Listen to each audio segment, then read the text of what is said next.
I'd like you to give us, for the end, to give us your number one money tip or investment tip. Anything to do with money that you think the people should know.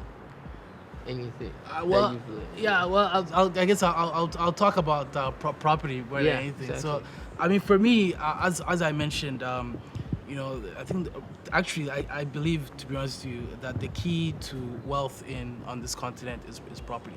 So once we solve that, and it's important, I think, for everybody to maybe, if you can, obviously, to go buy a piece of land somewhere. My mom talks about the fact that she bought, this was in 1980s, but she bought land in Ofankor for 6 Ghana cedis.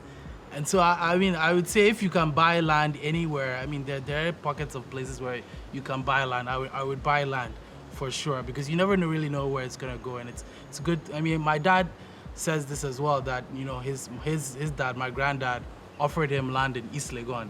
And he said no at the time because it was bushland. Yeah. It's true. I think Many about it now. stories, yeah, It's just hilarious, right? So True.